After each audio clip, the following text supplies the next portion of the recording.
أعوذ بالله من الشيطان الرجيم بسم الله الرحمن الرحيم وما خلقنا السماء والأرض وما بينهما باطلا ذلك ظن الذين كفروا فويل للذين كفروا من النار أم نجعل الذين آمنوا وعملوا الصالحات كالمفسدين في الأرض أم نجعل المتقين كالفجار كتاب أنزلناه إليك مبارك ليدبروا آياته وليتذكر أولو الألباب صدق الله العظيم۔ 3 آیتیں آپ حضرات نے سورہ صاد کی سنی، 27، 28 اور 29۔ آیات کا ترجمہ ہے، اور ہم نے آسمان اور زمین اور ان کے درمیان جو چیزیں ہیں ان کو حکمت سے خالی پیدا نہیں کیا، اور ان چیزوں کو ہم نے فضول پیدا نہیں کیا۔ یہ والا گمان کہ یہ چیزیں فضول ہیں، کوئی حکمت نہیں ہے، یہ گمان تو کافروں کا ہے، اور ان کافروں کے لیے دوزخ کی شکل میں بہت بڑی مصیبت اور بہت بڑی تباہی ہے۔ جو لوگ ایمان لائے ہیں اور جنہوں نے نیک عمل کیے ہیں، کیا ہم ان کو ایسے لوگوں کے برابر کر دیں گے جو زمین میں فساد مچاتے ہیں، یا ہم بالفاظ دیگر پرہیزگاروں کو بدکاروں کے برابر کر دیں گے؟ اے پیغمبر صلی اللہ علیہ وسلم، یہ ایک بابرکت کتاب ہے قرآن پاک، جو ہم نے آپ پر اس لیے اتاری ہے تاکہ لوگ ان آیتوں میں غور و فکر کریں، اور تاکہ عقل رکھنے والے لوگ نصیحت حاصل کریں۔ یہ ان آیتوں کا ظاہری ترجمہ ہے۔ پیچھے جا کر کے پہلے رکوع میں اگر ہم دیکھیں گے تو منکرین کا بیان ہے، مکہ مکرمہ کے جو کافر تھے ان کا بیان ہے، اور آخرت کا انکار، اور یہ الفاظ تھے ان کے، ربنا عجل لنا قطنا قبل یوم الحساب، اسی صورت میں پہلی رکوع کے اندر، کہ باقاعدہ خدا کے وجود کو تسلیم تو کرتے تھے کافر، یہ جملے ان کی زبانوں پہ ہوتے تھے کہ اگر واقعی میں یہ مذہب جس کی طرف ہمیں دعوت دی جا رہی ہے اگر یہ سچ ہے تو بس ہمارا حساب کتاب کے دن کے آنے سے پہلے ہی عذاب آ جائے، نعوذ باللہ۔ اسی طرح ابو جہل اور نضر ابن حارث، یہ جو بڑے بڑے کافر تھے، ایک دن بیت اللہ کا غلاف پکڑ کے کہنے لگے کہ اللہم ان کان ھذا ھو الحق من عندک فامطر علینا حجارۃ من السماء، کہ اے اللہ اگر یہ قرآن اور یہ اللہ کے رسول یہ سچ ہے تو بس آپ ہم پہ آسمان سے پتھر برسا دیں، نعوذ باللہ، اور یا سخت عذاب ہمیں دے دے۔ تو منکرین کا بیان کہ بھی آخرت میں کچھ نہیں ہے، اور ہمارا سب سے بڑا عقیدہ وہ اللہ جل جلالہ کے وجود کے ساتھ ساتھ ہمارا سب سے بڑا عقیدہ ہے کہ آخرت کی زندگی ہے۔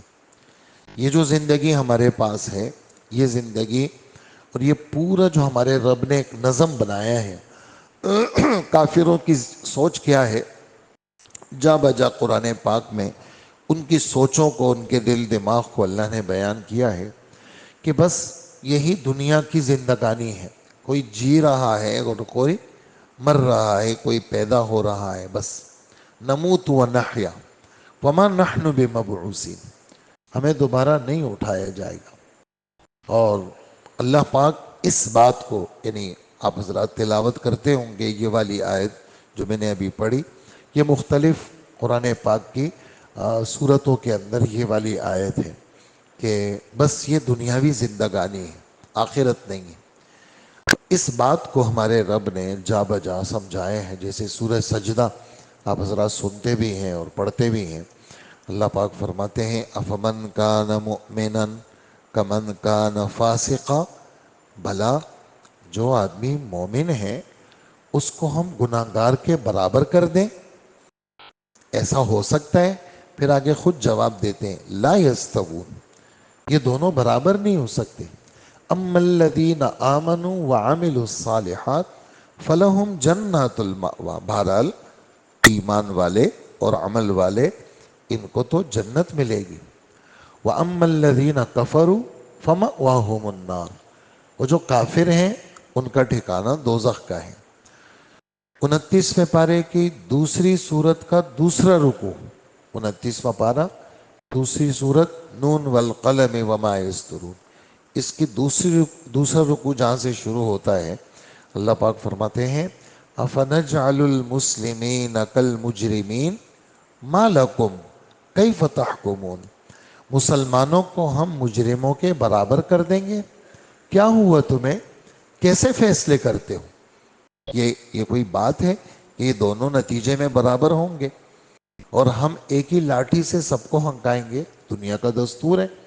جو اچھے لوگ ہوتے ہیں حکومتیں ان کی قدر کرتی ہیں، گھر میں بھی ان کی قدر، مارکیٹ میں ان کی قدر. اور جو برے لوگ ہوتے ہیں حکومت بھی تنگ، گھر بھی تنگ، محلہ بھی تنگ، دونوں ایک لاٹھی سے نہیں ہنکائے جاتے.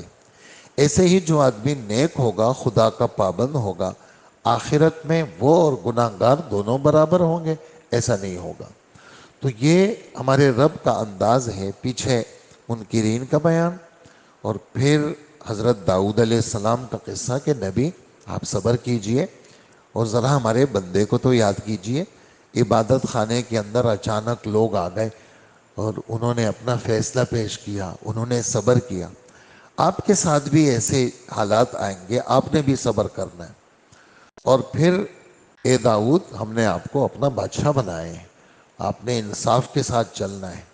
تو جب دنیا میں اللہ پاک اپنے بادشاہ سے انصاف کا فیصلہ کر رہے ہیں تو کیا آخرت میں خود اللہ انصاف نہیں کریں گے؟ تو اس کا یعنی مضمون چلتے چلتے فوراً ذہن بدل دیا کہ ہم نے یہ آسمان اور زمین کا جو نظم ہے یہ ہم نے فضول پیدا نہیں کیا. وما خلقنا السماء والارض، یہ ربنا ما خلقت هذا باطلا. اللہ کے رسول صلی اللہ علیہ وسلم رات کے وقت میں اٹھے، یہ والی آیتیں سورہ آل عمران کا آخری رکوع یہ نازل ہوا. اور آپ جب تہجد کے لیے اٹھتے تھے کبھی کبھار وضو سے پہلے ہی یہ سورت پڑھتے تھے.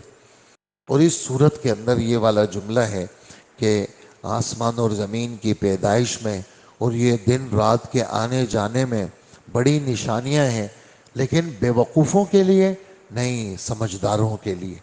وہ ان آسمان اور زمین کو دیکھتے ہیں اور ان کی زبانوں سے کیا جملہ نکلتا ہے؟ اے ہمارے رب، آپ نے یہ پورا نظم بغیر حکمت کے اور فضول پیدا نہیں کیا. اے اللہ، یہ سب باتیں آپ نے اس لیے پیدا کی ہیں کہ نیک لوگوں کو آپ اچھا بدلہ دیں گے اور بروں کو آپ سزا دیں گے. ہمیں نیک لوگوں میں شامل کر لیں اور ہمیں گناہ گاروں میں شامل نہ کر. اور ہماری تو آپ کے سامنے پیشی ہوگی، ہمیں تو آپ کے پاس آنا ہے. اور یہ پیشی بتانے میں جو مرکزی کردار ہے یہ کس کا ہے؟ یہ قرآن پاک کا ہے. تو قرآن پاک یہ برکت والی کتاب ہے اور یہ اس کو پڑھنا، اس میں غور و فکر کرنا، اور عقل والے لوگ اس قرآن پاک سے کیا لیتے ہیں؟ وہ عبرت لیتے ہیں. تو ایک مضمون چل رہا ہے، غیر محسوس طریقے سے اللہ پاک آخرت کو ثابت کر رہے ہیں. اسی طرح ہم آپ جب تلاوت کرتے ہیں چاہے ہمیں سمجھ میں نہ بھی آئے پھر بھی قرآن پاک اپنا ایک اثر رکھتا ہے. اور اللہ پاک جیسے ابھی آپ نے سورہ اعراف کا پہلا اور دوسرا رکوع سنا، اللہ پاک فرماتے ہیں یہاں پر بھی بالکل الف لام میم صاد، اس کا مطلب اللہ کو معلوم ہے. کتاب انزل الیک، یہ قرآن ہم نے آپ پہ اتارا ہے. فلا یکن فی صدرک حرج، آپ کی طبیعت میں تنگی نہیں آنی چاہیے. آپ لوگوں کو ڈرائیں گے تاکہ لوگ مذہب پہ آ جائیں. اور اے لوگو تم سارے کے سارے اس قرآن کو مانو جو ہم نے آسمان سے اتارا ہے. اور جو بے ایمان ہیں وہ ان پر تو ہمارے عذاب آ چکے ہیں، کبھی رات میں آئے کبھی دن میں آئے ہیں. اور ہم کل قیامت کے دن لوگوں سے بھی پوچھیں گے، ہم کل قیامت کے دن پیغمبروں سے بھی پوچھیں گے. اللہ اکبر. یہ دوسری تیسری آیت میں فَلَنَسْأَلَنَّ الَّذِينَ أُرْسِلَ إِلَيْهِمْ وَلَنَسْأَلَنَّ الْمُرْسَلِينَ. جن کی طرف ہم نے پیغمبروں کو بھیجا ہم ضرور بالضرور ان سے بھی پوچھیں گے، اور جو پیغمبر تھے ہم ان سے بھی پوچھیں گے، اور پھر کل قیامت کے دن اعمال کا تولا جانا یہ بالکل سچ بات ہے، اس میں کوئی شک ہی نہیں ہے۔ والوزن یومئذ الحق۔ تو اس صورت میں بھی شروع میں یہی مضمون ہے کہ اللہ پاک کی ماننا، آخرت کو ماننا، اپنے قبلے کو سیدھا کرنا، یہ ہر فرد سے ہمارے رب کا مطالبہ ہے۔ اللہ پاک ہمیں ان باتوں کا یقین نصیب فرمائے، آخرت کی فکر عطا فرمائے، اور اللہ پاک ہمیں اپنا خوف عطا فرمائے، اور ہر لمحے اللہ پاک ہمیں اپنے ساتھ جوڑے رکھے، اور کسی لمحے بھی اللہ پاک ہمیں نفس و شیطان کے حوالے نہ فرمائے۔ اسی پر میں اپنی بات ختم کروں گا۔ اللہ ہمیں عمل کی توفیق عطا فرمائے۔ الحمدللہ والصلاة والسلام على نبينا محمد وآله وأصحابه أجمعين.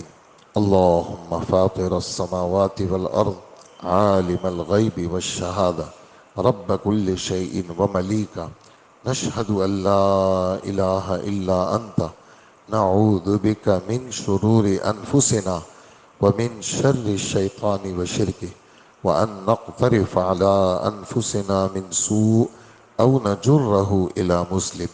اے اللہ ہمارے گناہوں کو معاف فرما، ہم سب کی مغفرت فرما، ہماری نماز قبول فرما، ہمارا درس قبول فرما، ہمارا عقیدہ شریعت کے مطابق بنا، ہمارا عمل اللہ کے رسول کی سنت کے مطابق بنا، اور ہمیں ہر گمراہی سے محفوظ فرما، ہر ناگواری، ہر بیماری، ہر شر، ہر تکلیف سے ہم سب کی حفاظت فرما، تمام ایمان والوں کی حفاظت فرما، اور ہم ہر خیر کے طالب ہیں اور ہر شر سے پناہ مانگتے ہیں۔